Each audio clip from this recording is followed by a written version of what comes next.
ಶಾಂತಿ. ನಮ್ಮ ಚಾನೆಲ್ ವಿಡಿಯೋಗಳ ಹೆಚ್ಚಿನ ಮಾಹಿತಿಗಾಗಿ ಸಬ್ಸ್ಕ್ರೈಬ್ ಬಟನ್ಗೆ ಕ್ಲಿಕ್ ಮಾಡಿ ನಮ್ಮ ಚಾನೆಲ್ಗೆ ಸಬ್ಸ್ಕ್ರೈಬ್ ಮಾಡಿ. ಈ ವಿಡಿಯೋ ಇಷ್ಟವಾದಲ್ಲಿ ಲೈಕ್ ಮಾಡಿ, ಶೇರ್ ಮಾಡಿ ಹಾಗೂ ಕಮೆಂಟ್ ಮಾಡಿ.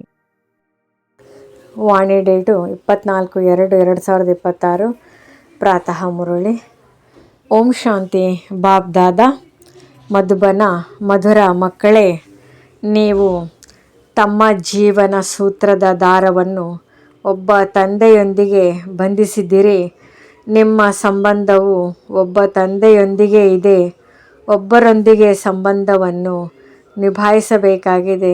ಪ್ರಶ್ನೆ: ಸಂಗಮಯುಗದಲ್ಲಿ ಆತ್ಮವು ತನ್ನ ಬುದ್ಧಿಯ ದಾರವನ್ನು ಪರಮಾತ್ಮನ ಜೊತೆ ಜೋಡಿಸುತ್ತದೆ. ಅದರ ಪದ್ಧತಿಯು ಅಜ್ಞಾನದಲ್ಲಿ ಯಾವ ರೀತಿಯಿಂದ ನಡೆದು ಬರುತ್ತಿದೆ?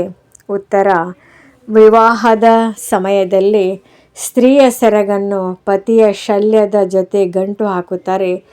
ಜೀವನ ಪೂರ್ತಿ ಅವರ ಜೊತೆಗಾರ್ತಿಯಾಗಿಯೇ ಇರಬೇಕೆಂದು ಸ್ತ್ರೀ ತಿಳಿದುಕೊಳ್ಳುತ್ತಾಳೆ.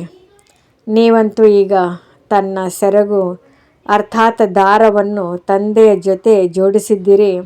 ನಿಮಗೆ ತಿಳಿದಿದೆ, ಅರ್ಧಕಲ್ಪಕ್ಕಾಗಿ ನಮ್ಮ ಪಾಲನೆಯು ತಂದೆಯ ಮೂಲಕವೇ ಆಗುವುದು. ಗೀತೆ: ಜೀವನದ ಬಂಧನವನ್ನು ನಿಮ್ಮೊಂದಿಗೆ ಬಂಧಿಸಿರುವೆನು. ಓಂ ಶಾಂತಿ.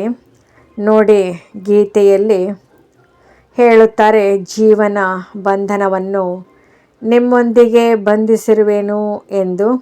ಹೇಗೆ ಯಾವುದೇ ಕನ್ಯೆಯು ತನ್ನ ಜೀವನದ ದಾರವನ್ನು ಪತಿಯ ಜೊತೆ ಬಂಧಿಸುತ್ತಾಳೆ? ಜೀವನ ಪರ್ಯಂತ ಅವರ ಜೊತೆಗಾರನಾಗಿಯೇ ಇರಬೇಕು, ಅವರೇ ಪಾಲನೆ ಮಾಡಬೇಕೆಂದು ತಿಳಿಯುತ್ತಾಳೆ. ಕನ್ಯೆಯು ಅವರ ಪಾಲನೆ ಮಾಡಬೇಕೆಂದಲ್ಲ, ಜೀವನ ಪರ್ಯಂತ ಅವರೇ ಪಾಲನೆ ಮಾಡಬೇಕಾಗಿದೆ. ನೀವು ಮಕ್ಕಳು ಸಹ ಜೀವನ ಬಂಧನವನ್ನು ಬಂಧಿಸಿದ್ದೀರಿ. ಬೇಹದ್ದಿನ ತಂದೆ ಎಂದಾದರೂ ಹೇಳಿ, ಶಿಕ್ಷಕ ಅಥವಾ ಗುರುವೆಂದಾದರೂ ಹೇಳಿ. ಈ ಆತ್ಮಗಳ ಜೀವನದ ಹಗ್ಗವು ಪರಮಾತ್ಮನ ಜೊತೆ ಬಂಧಿಸಬೇಕಾಗಿದೆ. ಅದು ಹದ್ದಿನ ಸ್ಥೂಲ ಮಾತು, ಇದು ಸೂಕ್ಷ್ಮ ಮಾತಾಗಿದೆ. ಕನ್ಯೆಯ ಜೀವನದ ಬಂಧನವನ್ನು ಪತಿಯ ಜೊತೆ ಬಂಧಿಸಲಾಗುತ್ತದೆ. ಕನ್ಯೆಯು ಅವರ ಮನೆಗೆ ಹೋಗುತ್ತಾಳೆ. ನೋಡಿ, ಪ್ರತಿಯೊಂದು ಮಾತನ್ನು ತಿಳಿದುಕೊಳ್ಳುವ ಬುದ್ಧಿ ಇರಬೇಕು. ಕಲಿಯುಗದಲ್ಲಿ ಎಲ್ಲರೂ ಅಸುರಿ ಮತದವರಾಗಿದ್ದಾರೆ. ನಿಮಗೆ ತಿಳಿದಿದೆ, ನಾವು ಜೀವನದ ಬಂಧನವನ್ನು ಒಬ್ಬರೊಂದಿಗೆ ಬಂಧಿಸಿದ್ದೇವೆ. ಎಲ್ಲ ಸಂಬಂಧವೂ ಒಬ್ಬರೊಂದಿಗೆ ಇದೆ. ಒಬ್ಬರೊಂದಿಗೆ ಸಂಬಂಧವನ್ನು ನಿಭಾಯಿಸಬೇಕಾಗಿದೆ, ಏಕೆಂದರೆ ಅವರಿಂದ ನಮಗೆ ಬಹಳ ಒಳ್ಳೆಯ ಸುಖ ಸಿಗುತ್ತದೆ. ಅವರು ನಮ್ಮನ್ನು ಸ್ವರ್ಗದ ಮಾಲೀಕರನ್ನಾಗಿ ಮಾಡುತ್ತಾರೆ. ಅಂದಮೇಲೆ ಅಂತಹ ತಂದೆಯ ಮತದಂತೆ ನಡೆಯಬೇಕು. ಇದು ಆತ್ಮಿಕ ಬಂಧನವಾಗಿದೆ. ಆತ್ಮವೇ ಶ್ರೀಮತವನ್ನು ತೆಗೆದುಕೊಳ್ಳುತ್ತದೆ. ಅಸುರಿ ಮತವನ್ನು ತೆಗೆದುಕೊಂಡಿದ್ದರಿಂದ ಕೆಳಗಿಳಿದಿದ್ದೀರಿ. ಈಗ ಆತ್ಮಿಕ ತಂದೆಯ ಶ್ರೀಮತದಂತೆ ನಡೆಯಬೇಕು. ಮಕ್ಕಳು ತಿಳಿದುಕೊಂಡಿದ್ದೀರಿ, ನಾವು ನಮ್ಮ ಆತ್ಮದ ಬಂಧನವನ್ನು ಪರಮಾತ್ಮನೊಂದಿಗೆ ಬಂಧಿಸುತ್ತೇವೆ. ಆದ್ದರಿಂದ ನಮಗೆ ಅವರಿಂದ 21 ಜನ್ಮಗಳು ಸುಖದ ಆಸ್ತಿಯು ಸಿಗುತ್ತದೆ. ಆ ಅಲ್ಪಕಾಲದ ಜೀವನ ಬಂಧನದಿಂದ ಕೆಳಗಿಳಿಯುತ್ತಾ ಬಂದಿದ್ದೀರಿ. ಇದು 21 ಜನ್ಮಗಳಿಗಾಗಿ ಗ್ಯಾರಂಟಿ ಇದೆ. ನಿಮ್ಮ ಸಂಪಾದನೆ ಎಷ್ಟು ಬಲಶಾಲಿಯಾಗಿದೆ. ಇದರಲ್ಲಿ ಹುಡುಗಾಟಿಕೆ ಮಾಡಬಾರದು. ಮಾಯೆಯು ಬಹಳ ತಪ್ಪುಗಳನ್ನು ಮಾಡಿಸುತ್ತದೆ. ಈ ಲಕ್ಷ್ಮೀ ನಾರಾಯಣರು ಖಂಡಿತವಾಗಿಯೂ ಯಾರೊಂದಿಗೋ ಜೀವನ ಬಂಧನವನ್ನು ಜೋಡಿಸಿದರು. ಅದರಿಂದ 21 ಜನ್ಮಗಳ ಆಸ್ತಿಯು ಸಿಕ್ಕಿತು. ಪರಮಾತ್ಮನೊಂದಿಗೆ ನೀವು ಆತ್ಮರ ಜೀವನದ ಬಂಧನವನ್ನು ಕಲ್ಪಕಲ್ಪವು ಬಂಧಿಸಲಾಗುತ್ತದೆ. ಇದಕ್ಕೆ ಲೆಕ್ಕವೇ ಇಲ್ಲ. ಬುದ್ಧಿಯಲ್ಲಿ ಕುಳಿತುಕೊಳ್ಳುತ್ತದೆ, ನಾವು ಶಿವತಂದೆಯ ಮಕ್ಕಳಾಗಿದ್ದೇವೆ. ಅವರೊಂದಿಗೆ ಜೀವನ ಬಂಧನವು ಬಂಧಿಸಲ್ಪಟ್ಟಿದೆ. ಪ್ರತಿಯೊಂದು ಮಾತನ್ನು ತಂದೆಯು ತಿಳಿಸುತ್ತಾರೆ. ನೀವು ತಿಳಿದುಕೊಂಡಿದ್ದೀರಿ. ಕಲ್ಪಕಲ್ಪವೂ ನಮ್ಮ ಸಂಬಂಧವು ತಂದೆಯೊಂದಿಗಿತ್ತು. ಈಗ ಶಿವ ಜಯಂತಿಯನ್ನು ಆಚರಿಸುತ್ತಾರೆ, ಆದರೆ ಯಾರದನ್ನು ಆಚರಿಸುತ್ತೇವೆ ಎಂಬುದು ಗೊತ್ತಿಲ್ಲ. ಶಿವತಂದೆ ಯಾರು ಪತಿತ ಪಾವನನಾಗಿದ್ದಾರೆ ಅವರು ಖಂಡಿತ ಸಂಗಮಯುಗದಲ್ಲಿಯೇ ಬರುವರು. ಇದನ್ನು ನೀವು ತಿಳಿದುಕೊಂಡಿದ್ದೀರಿ. ಪ್ರಪಂಚದವರಿಗೆ ಗೊತ್ತಿಲ್ಲ. ಆದ್ದರಿಂದ ಕೋಟಿಯಲ್ಲಿ ಕೆಲವರು ಎಂದು ಗಾಯನವಿದೆ. ಆದಿ ಸನಾತನ ದೇವಿ ದೇವತಾ ಧರ್ಮವು ಪ್ರಾಯಲೋಪವಾಗಿ ಬಿಟ್ಟಿದೆ. ಮತ್ತೆಲ್ಲ ಶಾಸ್ತ್ರ ಕಥೆ ಮೊದಲಾದವುಗಳಿಗೆ ಈ ಮೂಲ ಧರ್ಮವೇ ಇಲ್ಲ ಅಂದ ಮೇಲೆ ಹೇಗೆ ತಿಳಿದುಕೊಳ್ಳುವುದು? ಈಗ ನೀವು ಜೀವನ ಬಂಧನವನ್ನು ಬಂಧಿಸುತ್ತಿದ್ದೀರಿ. ಪರಮಾತ್ಮನ ಜೊತೆ ಆತ್ಮಗಳ ಅನುಬಂಧವೇರ್ಪಟ್ಟಿದೆ. ಇದರಲ್ಲಿ ಶರೀರದ ಯಾವುದೇ ಮಾತಿಲ್ಲ. ಭಲೆ ಮನೆಯಲ್ಲಿಯೇ ಕುಳಿತಿರಿ, ಕೇವಲ ಬುದ್ಧಿಯಿಂದ ನೆನಪು ಮಾಡಬೇಕಾಗಿದೆ. ನೀವಾತ್ಮರ ಜೀವನ ಬಂಧನವು ಬಂಧಿಸಲ್ಪಟ್ಟಿದೆ. ಹೇಗೆ ಸೆರಗನ್ನು ಬಂಧಿಸುತ್ತಾರಲ್ಲವೇ, ಅದು ಸ್ಥೂಲ ಮಾತಾಗಿದೆ. ಇದು ಪರಮಾತ್ಮನ ಜೊತೆ ಆತ್ಮಗಳ ಬುದ್ಧಿಯೋಗವಾಗಿದೆ. ಭಾರತದಲ್ಲಿ ಶಿವ ಜಯಂತಿಯನ್ನು ಆಚರಿಸುತ್ತಾರೆ, ಆದರೆ ಅವರು ಯಾವಾಗ ಬಂದಿದ್ದರು ಎಂಬುದು ಯಾರಿಗೂ ಗೊತ್ತಿಲ್ಲ. ಕೃಷ್ಣ ಜಯಂತಿ ಯಾವಾಗ, ರಾಮನ ಜಯಂತಿಯು ಯಾವಾಗ ಆಗುತ್ತದೆ ಎಂಬುದನ್ನು ತಿಳಿದುಕೊಂಡಿಲ್ಲ. ನೀವು ಮಕ್ಕಳು ತ್ರಿಮೂರ್ತಿ ಶಿವ ಜಯಂತಿ ಶಬ್ದವನ್ನು ಬರೆಯುತ್ತೀರಿ, ಆದರೆ ಈ ಸಮಯದಲ್ಲಿ ಮೂವರು ಮೂರ್ತಿಗಳಂತೂ ಇಲ್ಲ. ಶಿವ ತಂದೆಯು ಬ್ರಹ್ಮರವರ ಮೂಲಕ ಸೃಷ್ಟಿಯನ್ನು ರೂಪಿಸುತ್ತಾರೆಂದು ನೀವು ಹೇಳುತ್ತೀರಿ. ಅಂದಮೇಲೆ ಬ್ರಹ್ಮನು ಖಂಡಿತವಾಗಿಯೂ ಸಾಕಾರದಲ್ಲಿ ಬೇಕಲ್ಲವೇ? ಬಾಕಿ ವಿಷ್ಣು ಮತ್ತು ಶಂಕರನು ಈ ಸಮಯದಲ್ಲಿ ಎಲ್ಲಿದ್ದಾರೆ? ಯಾರನ್ನು ನೀವು ತ್ರಿಮೂರ್ತಿ ಎಂದು ಹೇಳುತ್ತೀರಿ? ಇವು ಬಹಳ ತಿಳಿದುಕೊಳ್ಳುವ ಮಾತುಗಳಾಗಿವೆ. ತ್ರಿಮೂರ್ತಿಯ ಅರ್ಥವೇ ಆಗಿದೆ ಬ್ರಹ್ಮ ವಿಷ್ಣು ಶಂಕರ. ಬ್ರಹ್ಮನ ಮೂಲಕ ಸ್ಥಾಪನೆಯಂತೂ ಈ ಸಮಯದಲ್ಲಿ ಆಗುತ್ತದೆ. ವಿಷ್ಣುವಿನ ಮೂಲಕ ಸತ್ಯುಗದಲ್ಲಿ ಪಾಲನೆಯಾಗುವುದು. ವಿನಾಶದ ಕಾರ್ಯವಂತೂ ಅಂತಿಮದಲ್ಲಿ ಆಗುವುದು. ಭಾರತದ ಈ ಆದಿ ಸನಾತನ ದೇವಿ ದೇವತಾ ಧರ್ಮವು ಒಂದೇ ಆಗಿದೆ. ಆ ಧರ್ಮ ಪಿತರೆಲ್ಲರೂ ಅವರವರ ಧರ್ಮ ಸ್ಥಾಪನೆ ಮಾಡಲು ಬರುತ್ತಾರೆ. ಇವರು ಧರ್ಮ ಸ್ಥಾಪನೆ ಮಾಡಿದರು ಮತ್ತು ಅವರ ಸಂವತ್ಸರವೂ ಇದಾಗಿದೆ. ಇಂತಹ ಸಮಯದಲ್ಲಿ ಇಂತಹ ಧರ್ಮವನ್ನು ಸ್ಥಾಪನೆ ಮಾಡಿದರೆಂದು ಪ್ರತಿಯೊಬ್ಬರೂ ತಿಳಿದುಕೊಂಡಿದ್ದಾರೆ, ಆದರೆ ಭಾರತದ ಬಗ್ಗೆ ಯಾರೂ ತಿಳಿದುಕೊಂಡಿಲ್ಲ. ಗೀತಾ ಜಯಂತಿ ಶಿವ ಜಯಂತಿಯು ಯಾವಾಗ ಆಯಿತೆಂದು ಯಾರಿಗೂ ಗೊತ್ತಿಲ್ಲ. ಕೃಷ್ಣ ಮತ್ತು ರಾಧೆಯ ಆಯಸ್ಸಿನಲ್ಲಿ 2-3 ವರ್ಷಗಳ ಅಂತರವಿರಬಹುದು. ಮೊದಲು ಕೃಷ್ಣನು ಜನ್ಮ ಪಡೆದುಕೊಂಡಿರುವನು. ಸತ್ಯುಗದಲ್ಲಿ ಯಾವುದೋ ಜನ್ಮದಲ್ಲಿ ಕೃಷ್ಣನ ಜನ್ಮವಾಗಿರಬೇಕು. ಆದರೆ ಸತ್ಯುಗವು ಯಾವಾಗ ಇತ್ತು ಎಂಬುದನ್ನು ಯಾರೂ ತಿಳಿದುಕೊಂಡಿಲ್ಲ. ನಿಮಗೂ ಸಹ ತಿಳಿದುಕೊಳ್ಳುವುದರಲ್ಲಿ ಬಹಳ ವರ್ಷಗಳು ಹಿಡಿಸಿವೆ. 2 ದಿನಗಳಲ್ಲಿ ಎಷ್ಟೊಂದು ತಿಳಿದುಕೊಳ್ಳುತ್ತಾರೆ. ತಂದೆಯಂತೂ ಬಹಳ ಸಹಜವಾಗಿ ತಿಳಿಸುತ್ತಾರೆ. ಅವರು ಬೇಹದ್ದಿನ ತಂದೆಯಾಗಿದ್ದಾರೆ. ಅವಶ್ಯವಾಗಿ ಅವರಿಂದ ಎಲ್ಲರಿಗೆ ಆಸ್ತಿ ಸಿಗಬೇಕಲ್ಲವೇ? ಓ ಗಾಡ್ ಫಾದರ್ ಎಂದು ಹೇಳಿ ನೆನಪು ಮಾಡುತ್ತಾರೆ. ಲಕ್ಷ್ಮೀನಾರಾಯಣರ ಮಂದಿರವಿದೆ. ಇವರು ಸ್ವರ್ಗದಲ್ಲಿ ರಾಜ್ಯ ಮಾಡುತ್ತಿದ್ದರು, ಆದರೆ ಅವರಿಗೆ ಈ ಆಸ್ತಿಯನ್ನು ಯಾರು ಕೊಟ್ಟರು? ಅವಶ್ಯವಾಗಿ ಸ್ವರ್ಗದ ರಚಯಿತನೇ ಕೊಟ್ಟಿರುವರು. ಆದರೆ ಯಾವಾಗ ಹೇಗೆ ಕೊಟ್ಟರು ಎಂಬುದನ್ನು ಯಾರೂ ಅರಿತುಕೊಂಡಿಲ್ಲ. ನೀವು ಮಕ್ಕಳು ತಿಳಿದುಕೊಂಡಿದ್ದೀರಿ. ಸತ್ಯುಗವಿದ್ದಾಗ ಮತ್ಯಾವುದೇ ಧರ್ಮವಿರಲಿಲ್ಲ. ಸತ್ಯುಗದಲ್ಲಿ ನಾವು ಪವಿತ್ರರಾಗಿದ್ದೆವು, ಕಲಿಯುಗದಲ್ಲಿ ಪತಿತರಾಗಿದ್ದೇವೆ. ಅಂದಮೇಲೆ ಸಂಗಮದಲ್ಲಿ ಜ್ಞಾನವನ್ನು ಕೊಟ್ಟಿರಬೇಕು. ಸತ್ಯುಗದಲ್ಲಿ ಇಲ್ಲ. ಅಲ್ಲಂತೂ ಪ್ರಾರಬ್ಧವಿರುತ್ತದೆ. ಅವಶ್ಯವಾಗಿ ಮೊದಲ ಜನ್ಮದಲ್ಲಿ ಜ್ಞಾನ ತೆಗೆದುಕೊಂಡಿರಬೇಕು. ನೀವು ಸಹ ಈಗ ತೆಗೆದುಕೊಳ್ಳುತ್ತಿದ್ದೀರಿ. ನಿಮಗೆ ತಿಳಿದಿದೆ, ಆದಿ ಸನಾತನ ದೇವಿ ದೇವತಾ ಧರ್ಮದ ಸ್ಥಾಪನೆಯನ್ನು ತಂದೆಯೇ ಮಾಡುವರು. ಕೃಷ್ಣನಂತೂ ಸತ್ಯುಗದಲ್ಲಿದ್ದನು. ಅವನಿಗೆ ಈ ಪ್ರಾರಬ್ಧವು ಎಲ್ಲಿಂದ ಸಿಕ್ಕಿತು? ಲಕ್ಷ್ಮೀ ನಾರಾಯಣರೇ ರಾಧೆ ಕೃಷ್ಣರಾಗಿದ್ದರು. ಇದನ್ನು ಯಾರೂ ತಿಳಿದುಕೊಂಡಿಲ್ಲ. ತಂದೆಯು ತಿಳಿಸುತ್ತಾರೆ. ಯಾರು ಕಲ್ಪದ ಹಿಂದೆ ತಿಳಿದುಕೊಂಡಿದ್ದರೋ ಅವರೇ ತಿಳಿದುಕೊಳ್ಳುತ್ತಾರೆ. ಈಗ ಸಸಿಯ ನಾಟಿಯಾಗುತ್ತಿದೆ, ಬಹಳ ಮಧುರ ವೃಕ್ಷದ ನಾಟಿಯಾಗುತ್ತದೆ. ನೀವು ತಿಳಿದುಕೊಂಡಿದ್ದೀರಿ. ಇಂದಿಗೆ 5000 ವರ್ಷಗಳ ಮೊದಲು ಸಹ ತಂದೆಯು ಬಂದು ಮನುಷ್ಯರಿಂದ ದೇವತೆಗಳನ್ನಾಗಿ ಮಾಡಿದ್ದರು. ನೀವೀಗ ವರ್ಗಾವಣೆಯಾಗುತ್ತಿದ್ದೀರಿ. ಮೊದಲು ಬ್ರಾಹ್ಮಣರಾಗಬೇಕಾಗಿದೆ. ಬಾಜೋಲಿಯನ್ನು ಆಡುವಾಗ ಶಿಖೆಯು ಅವಶ್ಯವಾಗಿ ಮೇಲೆ ಬರುತ್ತದೆ. ಅವಶ್ಯವಾಗಿ ನಾವೀಗ ಬ್ರಾಹ್ಮಣರಾಗಿದ್ದೇವೆ. ಯಜ್ಞದಲ್ಲಂತೂ ಬ್ರಾಹ್ಮಣರು ಖಂಡಿತ ಬೇಕು. ಇದು ಶಿವ ಅಥವಾ ರುದ್ರನ ಯಜ್ಞವಾಗಿದೆ. ರುದ್ರ ಜ್ಞಾನ ಯಜ್ಞವೆಂದೇ ಹೇಳಲಾಗುತ್ತದೆ. ಕೃಷ್ಣನು ಯಜ್ಞವನ್ನು ರಚಿಸಲಿಲ್ಲ. ಈ ರುದ್ರಜ್ಞಾನ ಯಜ್ಞದಿಂದ ವಿನಾಶ ಜ್ವಾಲೆ ಪ್ರಜ್ವಲಿತವಾಗುತ್ತದೆ.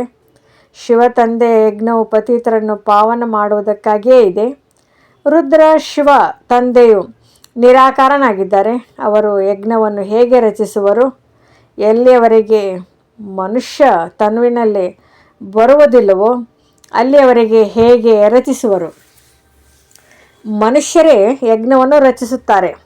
ಸೂಕ್ಷ್ಮ ಅಥವಾ ಮೂಲವತನದಲ್ಲಿ ಈ ಮಾತುಗಳಿರುವುದಿಲ್ಲ. ತಂದೆಯು ತಿಳಿಸುತ್ತಾರೆ, ಇದು ಸಂಗಮ ಯುಗವಾಗಿದೆ. ಲಕ್ಷ್ಮೀ ನಾರಾಯಣರ ರಾಜ್ಯವಿದ್ದಾಗ ಸತ್ಯುಗವಿತ್ತು. ಈಗ ಪುನಃ ನೀವು ಈ ರೀತಿ ಆಗುತ್ತಿದ್ದೀರಿ. ಆತ್ಮಗಳ ಈ ಜೀವನದ ಬಂಧನವು ಪರಮಾತ್ಮನ ಜೊತೆ ಇದೆ. ಈ ಬಂಧನವನ್ನು ಏಕೆ ಬಂಧಿಸಿದ್ದೀರಿ? ಸದಾ ಸುಖದ ಆಸ್ತಿಯನ್ನು ಪಡೆಯುವುದಕ್ಕಾಗಿ. ನಿಮಗೆ ತಿಳಿದಿದೆ, ಬೇಹದ್ದಿನ ತಂದೆಯ ಮೂಲಕ ನಾವು ಈ ಲಕ್ಷ್ಮೀ ನಾರಾಯಣರಾಗುತ್ತೇವೆ. ತಂದೆಯು ತಿಳಿಸಿದ್ದಾರೆ, ನೀವೇ ದೇವಿ ದೇವತಾ ಧರ್ಮದವರಾಗಿದ್ದೀರಿ. ನಿಮ್ಮ ರಾಜ್ಯವಿತ್ತು. ನಂತರ ನೀವು ಪುನರ್ಜನ್ಮವನ್ನು ತೆಗೆದುಕೊಳ್ಳುತ್ತಾ ಕ್ಷತ್ರಿಯ ಧರ್ಮದಲ್ಲಿ ಬಂದಿರಿ. ಸೂರ್ಯವಂಶಿ ರಾಜ್ಯವು ಹೊರಟು ಹೋಯಿತು. ಚಂದ್ರವಂಶೀಯರು ಬಂದರು. ನಿಮಗೆ ತಿಳಿದಿದೆ ನಾವು ಹೇಗೆ ಈ ಚಕ್ರವನ್ನು ಸುತ್ತುತ್ತೇವೆ. ಇಷ್ಟಿಷ್ಟು ಜನ್ಮಗಳನ್ನು ತೆಗೆದುಕೊಂಡೆವು. ಭಗವಾನ್ ವಾಚ್, ಹೇ ಮಕ್ಕಳೇ, ನಿಮ್ಮ ಈ ಜನ್ಮಗಳನ್ನು ಅರಿತಿಲ್ಲ. ನಾನು ಅರಿತಿದ್ದೇನೆ. ಈಗ ಈ ಸಮಯದಲ್ಲಿ ಈ ತನುವಿನಲ್ಲಿ ಬ್ರಹ್ಮ 2 ಮೂರ್ತಿಗಳಿವೆ. ಬ್ರಹ್ಮನ ಆತ್ಮ ಮತ್ತು ಶಿವ ಪರಮಾತ್ಮ. ಈ ಸಮಯದಲ್ಲಿ 2 ಮೂರ್ತಿಗಳು ಒಟ್ಟಿಗೆ ಇದ್ದಾರೆ, ಬ್ರಹ್ಮ ಮತ್ತು ಶಿವ. ಶಂಕರನಂತೂ ಎಂದೂ ಪಾತ್ರದಲ್ಲಿ ಬರುವುದಿಲ್ಲ. ಬಾಕಿ ವಿಷ್ಣು ಸತ್ಯುಗದಲ್ಲಿ ಇರುತ್ತಾರೆ. ಈಗ ನೀವು ಬ್ರಾಹ್ಮಣರೇ ದೇವತೆಗಳಾಗುತ್ತೀರಿ. ವಾಸ್ತವದಲ್ಲಿ ಹಂ ಸೋ ಹಂನ ಅರ್ಥವು ಇದಾಗಿದೆ. ಆದರೆ ಇದನ್ನು ಅವರು ಆತ್ಮ ಸೋ ಪರಮಾತ್ಮ, ಪರಮಾತ್ಮ ಸೋ ಆತ್ಮನೆಂದು ಹೇಳಿಬಿಟ್ಟಿದ್ದಾರೆ. ಎಷ್ಟೊಂದು ಅಂತರವಿದೆ. ರಾವಣನು ಬರುತ್ತಿದ್ದಂತೆಯೇ ರಾವಣ ಮತವು ಆರಂಭವಾಯಿತು. ಸತ್ಯುಗದಲ್ಲಿ ಈ ಜ್ಞಾನವೇ ಪ್ರಾಯಲೋಪವಾಗಿ ಬಿಡುವುದು. ಇದೆಲ್ಲವೂ ಡ್ರಾಮಾದಲ್ಲೇ ನಿಗದಿಯಾಗಿದೆಯಲ್ಲವೇ? ಆಗಲೇ ತಂದೆಯು ಬಂದು ಸ್ಥಾಪನೆ ಮಾಡುವರು. ಈಗ ಸಂಗಮಯುಗವಾಗಿದೆ. ತಂದೆಯು ತಿಳಿಸುತ್ತಾರೆ, ನಾನು ಕಲ್ಪಕಲ್ಪವು ಕಲ್ಪದ ಸಂಗಮಯುಗದಲ್ಲಿ ಬಂದು ನಿಮ್ಮನ್ನು ಮನುಷ್ಯರಿಂದ ದೇವತೆಗಳನ್ನಾಗಿ ಮಾಡುತ್ತೇನೆ. ಜ್ಞಾನ ಯಜ್ಞವನ್ನು ರಚಿಸುತ್ತೇನೆ. ಉಳಿದಂತೆ ಏನೆಲ್ಲವೂ ಇದೆಯೋ ಈ ಯಜ್ಞದಲ್ಲಿ ಸ್ವಾಹ ಆಗಿಬಿಡುವುದು. ಈ ವಿನಾಶ ಜ್ವಾಲೆಯು ಈ ಯಜ್ಞದಿಂದಲೇ ಪ್ರಜ್ವಲಿತವಾಗುವುದು. ಪತಿತ ಪ್ರಪಂಚದ ವಿನಾಶವಾಗುವುದು. ಇಲ್ಲದಿದ್ದರೆ ಪಾವನ ಪ್ರಪಂಚವು ಹೇಗಾಗುತ್ತದೆ? ಪತಿತ ಪಾವನ ಬನ್ನಿ ಎಂದು ನೀವು ಹೇಳುತ್ತೀರಿ. ಅಂದಮೇಲೆ ಪತಿತ ಪ್ರಪಂಚ ಪಾವನ ಪ್ರಪಂಚ ಒಟ್ಟಿಗೆ ಇರುವುದೇ? ಪತಿತ ಪ್ರಪಂಚದ ವಿನಾಶವಾಗುವುದು, ಇದರಲ್ಲಿ ಖುಷಿಯಾಗಬೇಕು. ಕಲ್ಪದ ಹಿಂದೆಯೂ ಮಹಾಭಾರತ ಯುದ್ಧವಾಗಿತ್ತು. ಇದರಿಂದ ಸ್ವರ್ಗದ ಬಾಗಿಲು ತೆರೆಯಿತು ಹೇಳುತ್ತಾರೆ. ಇದು ಅದೇ ಮಹಾಭಾರತ ಯುದ್ಧವಾಗಿದೆ ಎಂದು. ಇದು ಒಳ್ಳೆಯದೇ ಆಗಿದೆ. ಪತಿತ ಪ್ರಪಂಚವು ಸಮಾಪ್ತಿಯಾಗುವುದು. ಶಾಂತಿಗಾಗಿ ತಲೆ ಕೆಡಿಸಿಕೊಳ್ಳುವ ಅವಶ್ಯಕತೆ ಏನಿದೆ? ಈಗ ನಿಮಗೆ ಯಾವ ಮೂರನೇ ನೇತ್ರವು ಸಿಕ್ಕಿದೆ? ಅದು ಯಾರಿಗೂ ಇಲ್ಲ. ನಾವು ಬೇಹದ್ದಿನ ತಂದೆಯಿಂದ ಪುನಃ ಆಸ್ತಿಯನ್ನು ತೆಗೆದುಕೊಳ್ಳುತ್ತಿದ್ದೇವೆ ಎಂದು ನೀವು ಮಕ್ಕಳಿಗೆ ಖುಷಿಯಾಗಬೇಕು. ಬಾಬಾ, ನಾವು ಅನೇಕ ಬಾರಿ ತಮ್ಮಿಂದ ಆಸ್ತಿಯನ್ನು ತೆಗೆದುಕೊಂಡಿದ್ದೇವೆ. ರಾವಣನು ಶಾಪ ಕೊಟ್ಟನು. ಈ ಮಾತುಗಳನ್ನು ನೆನಪು ಮಾಡಿಕೊಳ್ಳುವುದು ಸಹಜವಾಗಿದೆ. ಉಳಿದೆಲ್ಲವೂ ದಂತಕಥೆಗಳಾಗಿವೆ. ನಿಮ್ಮನ್ನು ಇಷ್ಟು ಸಾಹುಕಾರರನ್ನಾಗಿ ಮಾಡಿದೆನು, ಮತ್ತೆ ಏಕೆ ಬಡವರಾದಿರಿ? ಇದೆಲ್ಲವೂ ಡ್ರಾಮಾದಲ್ಲಿ ನಿಗದಿಯಾಗಿದೆ. ಜ್ಞಾನ, ಭಕ್ತಿ, ವೈರಾಗ್ಯವೆಂದು ಗಾಯನವಿದೆ. ಯಾವಾಗ ಜ್ಞಾನವು ಸಿಗುವುದೋ ಆಗ ಭಕ್ತಿಯೊಂದಿಗೆ ವೈರಾಗ್ಯ ಬರುತ್ತದೆ. ನಿಮಗೆ ಜ್ಞಾನ ಸಿಕ್ಕಿತು, ಆಗ ಭಕ್ತಿಯೊಂದಿಗೆ ವೈರಾಗ್ಯ ಉಂಟಾಯಿತು. ಇಡೀ ಹಳೆಯ ಪ್ರಪಂಚದೊಂದಿಗೆ ವೈರಾಗ್ಯ, ಇದಂತೂ ಸ್ಮಶಾನವಾಗಿದೆ. 84 ಜನ್ಮಗಳ ಚಕ್ರವನ್ನು ಸುತ್ತಿದ್ದೀರಿ. ಈಗ ಮನೆಗೆ ಹೋಗಬೇಕಾಗಿದೆ. ನನ್ನನ್ನು ನೆನಪು ಮಾಡಿದರೆ ನನ್ನ ಬಳಿ ಬಂದು ಬಿಡುತ್ತೀರಿ. ವಿಕರ್ಮಗಳು ವಿನಾಶವಾಗುತ್ತವೆ. ಮತ್ಯಾವುದೇ ಉಪಾಯವಿಲ್ಲ. ಯೋಗಾಗ್ನಿಯಿಂದಲೇ ಪಾಪವು ಭಸ್ಮವಾಗುತ್ತದೆ. ಗಂಗಾ ಸ್ನಾನದಿಂದ ಆಗುವುದಿಲ್ಲ. ತಂದೆ ತಿಳಿಸುತ್ತಾರೆ, ಮಾಯೆಯು ನಿಮ್ಮನ್ನು ಫೂಲ್ ಅಂದರೆ ಮೂರ್ಖ ಮಾಡಿಬಿಟ್ಟಿದೆ. ಏಪ್ರಿಲ್ ಫೂಲ್ ಎಂದು ಹೇಳುತ್ತಾರಲ್ಲವೇ? ಈಗ ನಾನು ನಿಮ್ಮನ್ನು ಲಕ್ಷ್ಮೀನಾರಾಯಣರ ತರಹ ಮಾಡಲು ಬಂದಿದ್ದೇನೆ. ಚಿತ್ರಗಳಂತೂ ಬಹಳ ಚೆನ್ನಾಗಿದೆ. ಇಂದು ನಾವು ಹೇಗಿದ್ದೇವೆ, ನಾಳೆ ಏನಾಗುತ್ತೇವೆ. ಆದರೆ ಮಾಯೆಯು ಕಡಿಮೆ ಇಲ್ಲ. ಮಾಯೆಯು ತಂದೆಯೊಂದಿಗೆ ಅನುಬಂಧವಿರುವುದಕ್ಕೆ ಬಿಡುವುದಿಲ್ಲ. ಎಳೆದಾಟವಾಗುತ್ತದೆ. ನಾವು ತಂದೆಯನ್ನು ನೆನಪು ಮಾಡುತ್ತೇವೆ. ಮತ್ತೆ ಏನಾಗುತ್ತದೆಯೋ ಗೊತ್ತಿಲ್ಲ, ಮರೆತು ಹೋಗುತ್ತೇವೆ. ಇದರಲ್ಲಿ ಪರಿಶ್ರಮವಿದೆ. ಆದ್ದರಿಂದ ಭಾರತದ ಪ್ರಾಚೀನ ಯೋಗವು ಪ್ರಸಿದ್ಧವಾಗಿದೆ. ಅವರಿಗೆ ಆಸ್ತಿಯನ್ನು ಯಾರು ಕೊಟ್ಟರೆಂಬುದು ಯಾರಿಗೂ ಗೊತ್ತಿಲ್ಲ. ತಂದೆಯು ತಿಳಿಸುತ್ತಾರೆ, ಮಕ್ಕಳೇ, ನಾನು ನಿಮಗೆ ಪುನಃ ಆಸ್ತಿಯನ್ನು ಕೊಡಲು ಬಂದಿದ್ದೇನೆ. ಇದಂತೂ ತಂದೆಯ ಕರ್ತವ್ಯವಾಗಿದೆ. ಈ ಸಮಯದಲ್ಲಿ ಎಲ್ಲರೂ ನರಕವಾಸಿಗಳಾಗಿದ್ದಾರೆ. ನೀವು ಖುಷಿಯಾಗುತ್ತಿದ್ದೀರಿ. ಇಲ್ಲಿ ಯಾರಾದರೂ ಬಂದು ತಿಳಿದುಕೊಳ್ಳುತ್ತಾರೆಂದರೆ ಖುಷಿಯಾಗುತ್ತದೆ. ಇದು ಖಂಡಿತ ಸತ್ಯವಾಗಿದೆ. 84 ಜನ್ಮಗಳ ಲೆಕ್ಕವಿದೆ. ತಂದೆಯಿಂದ ಆಸ್ತಿಯನ್ನು ತೆಗೆದುಕೊಳ್ಳಬೇಕೆಂದು ತಿಳಿಯುತ್ತಾರೆ. ತಂದೆಗೆ ಗೊತ್ತಿದೆ, ನೀವು ಅರ್ಧಕಲ್ಪ ಭಕ್ತಿ ಮಾಡಿ ದಣಿದಿದ್ದೀರಿ. ಮಧುರ ಮಕ್ಕಳೇ, ತಂದೆಯು ನಿಮ್ಮ ದಣಿವೆಲ್ಲವನ್ನು ದೂರ ಮಾಡುತ್ತಾರೆ. ಈಗ ಭಕ್ತಿಯ ಅಂಧಕಾರ ಮಾರ್ಗವು ಮುಕ್ತಾಯವಾಗುತ್ತದೆ. ಈ ದುಃಖಧಾಮವೆಲ್ಲಿ, ಆ ಸುಖಧಾಮವೆಲ್ಲಿ? ನಾನು ದುಃಖಧಾಮವನ್ನು ಸುಖಧಾಮವನ್ನಾಗಿ ಮಾಡಲು ಕಲ್ಪದ ಸಂಗಮಯುಗದಲ್ಲೇ ಬರುತ್ತೇನೆ. ತಂದೆಯ ಪರಿಚಯವನ್ನು ಕೊಡಬೇಕಾಗಿದೆ. ತಂದೆಯು ಬೇಹದ್ದಿನ ಆಸ್ತಿಯನ್ನು ಕೊಡುವವರಾಗಿದ್ದಾರೆ. ಒಬ್ಬ ತಂದೆಯದೇ ಮಹಿಮೆ ಇದೆ. ಶಿವ ತಂದೆ ಇಲ್ಲದಿದ್ದರೆ ನಿಮ್ಮನ್ನು ಯಾರು ಪಾವನ ಮಾಡುವರು? ಡ್ರಾಮಾದಲ್ಲಿ ಎಲ್ಲವೂ ನಿಗದಿಯಾಗಿದೆ. ಹೇ ಪತಿತ ಪಾವನ ಬನ್ನಿ ಎಂದು ಕಲ್ಪಕಲ್ಪವು ನೀವು ನನ್ನನ್ನು ಕರೆಯುತ್ತೀರಿ. ಶಿವ ಜಯಂತಿ ಇದೆ. ಬ್ರಹ್ಮನು ಸ್ವರ್ಗದ ಸ್ಥಾಪನೆ ಮಾಡಿದರೆಂದು ಹೇಳುತ್ತಾರೆ. ಅಂದಮೇಲೆ ಶಿವನು ಏನು ಮಾಡಿದರು? ಯಾವ ಕಾರಣ ಶಿವ ಜಯಂತಿಯನ್ನು ಆಚರಿಸುತ್ತೀರಿ? ಏನನ್ನು ತಿಳಿದುಕೊಂಡಿಲ್ಲ. ನಿಮ್ಮ ಬುದ್ಧಿಯಲ್ಲಿ ಒಮ್ಮೆಲೆ ಜ್ಞಾನವು ಕುಳಿತುಕೊಂಡು ಬಿಡಬೇಕು. ಜೀವನ ಬಂಧನವನ್ನು ಒಬ್ಬ ತಂದೆಯೊಂದಿಗೆ ಬಂಧಿಸಿದ್ದೀರಿ. ಅಂದಮೇಲೆ ಮತ್ಯಾರ ಜೊತೆಯಲ್ಲಿಯೂ ಬಂಧಿಸಬೇಡಿ, ಇಲ್ಲವಾದರೆ ಕೆಳಗೆ ಬೀಳುತ್ತೀರಿ. ಪಾರಲೌಕಿಕ ತಂದೆಯು ಬಹಳ ಸಾಧಾರಣವಾಗಿದ್ದಾರೆ, ಯಾವುದೇ ಆಡಂಬರವಿಲ್ಲ. ಆ ತಂದೆಯರಂತೂ ಮೋಟಾರುಗಳಲ್ಲಿ, ವಿಮಾನಗಳಲ್ಲಿ ಸುತ್ತಾಡುತ್ತಾರೆ. ಈ ಬೇಹದ್ದಿನ ತಂದೆಯು ತಿಳಿಸುತ್ತಾರೆ, ನಾನು ಪತೀತ ಪ್ರಪಂಚ, ಪತೀತ ಶರೀರದಲ್ಲಿ ಮಕ್ಕಳ ಸೇವೆ ಮಾಡಲು ಬಂದಿದ್ದೇನೆ. ಹೇ ಅವಿನಾಶಿ ಸರ್ಜನ್, ಬನ್ನಿ, ಬಂದು ನಮಗೆ ಇಂಜೆಕ್ಷನ್ ಕೊಡಿ ಎಂದು ಕರೆದಿದ್ದೀರಿ. ಈಗ ಇಂಜೆಕ್ಷನ್ ಕೊಡುತ್ತಿದ್ದಾರೆ. ಈಗ ತಂದೆಯು ತಿಳಿಸುತ್ತಾರೆ, ನನ್ನೊಂದಿಗೆ ಬುದ್ಧಿಯೋಗವನ್ನಿಡಿ, ಆಗ ನಿಮ್ಮ ಪಾಪಗಳು ಭಸ್ಮವಾಗುತ್ತವೆ. ತಂದೆಯು 63 ಜನ್ಮಗಳ ದುಃಖಹರ್ತ, 21 ಜನ್ಮಗಳ ಸುಖಕರ್ತನಾಗಿದ್ದಾರೆ. ಒಳ್ಳೆಯದು. ಧಾರಣೆಗಾಗಿ ಮುಖ್ಯ ಸಾರ. ತಮ್ಮ ಬುದ್ಧಿಯ ಆತ್ಮಿಕ ಸೂತ್ರದ ದಾರವನ್ನು ಒಬ್ಬ ತಂದೆಯೊಂದಿಗೆ ಬಂಧಿಸಬೇಕಾಗಿದೆ. ಒಬ್ಬರ ಶ್ರೀಮತದ ಅನುಸಾರವೇ ನಡೆಯಬೇಕಾಗಿದೆ.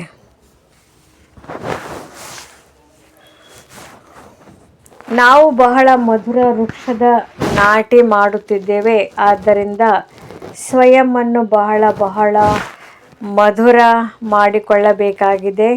ನೆನಪಿನ ಯಾತ್ರೆಯಲ್ಲಿ ತತ್ಪರರಾಗಿದ್ದು ವಿಕರ್ಮ ವಿನಾಶ ಮಾಡಿಕೊಳ್ಳಬೇಕಾಗಿದೆ.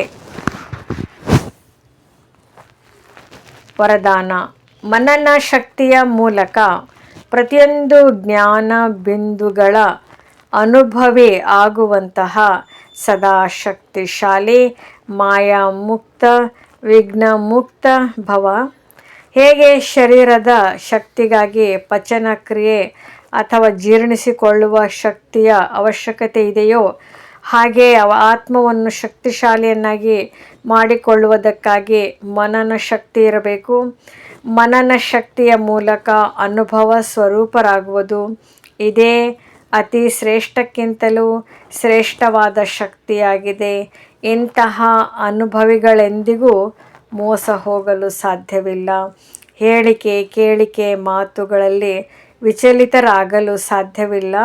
ಅನುಭವಿಗಳು ಸದಾ ಸಂಪನ್ನರಾಗಿ ಇರುತ್ತಾರೆ. ಅವರು ಸದಾ ಶಕ್ತಿಶಾಲಿ, ಮಾಯಾಮುಕ್ತ, ವಿಘ್ನಮುಕ್ತರೂ ಆಗಿ ಬಿಡುತ್ತಾರೆ. ಸ್ಲೋಗನ್: ಖುಷಿಯ ಖಜಾನೆಯು ಸದಾ ಜೊತೆ ಇರಲಿ. ಇದರಿಂದ ಉಳಿದೆಲ್ಲ ಖಜಾನೆಗಳು ಸ್ವತಃವಾಗಿಯೇ ಬಂದು ಬಿಡುತ್ತವೆ. ಅವ್ಯಕ್ತ ಸೂಚನೆ: ಏಕತೆ ಮತ್ತು ವಿಶ್ವಾಸದ ಗುಣಲಕ್ಷಣಗಳ ಮೂಲಕ ಸಫಲತಾ ಸಂಪನ್ನರಾಗಿರಿ. ಸಫಲತೆ ಸಂಪನ್ನರಾಗಲು ಸಾಧಾರಣ ಕಾರ್ಯದಲ್ಲಿರುತ್ತಾ ಫರಿಷ್ಠೆಯ ನಡೆ ಮತ್ತು ಸ್ಥಿತಿ ಇರಲಿ.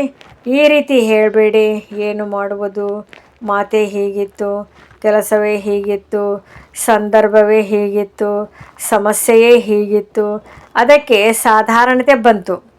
ಯಾವುದೇ ಸಮಯ, ಯಾವುದೇ ಪರಿಸ್ಥಿತಿಯಲ್ಲಿಯೂ ನಿಮ್ಮ ಅಲೌಕಿಕ ಸ್ವರೂಪ ಪ್ರತಿಯೊಬ್ಬರಿಗೂ ಅನುಭವವಾಗಲಿ.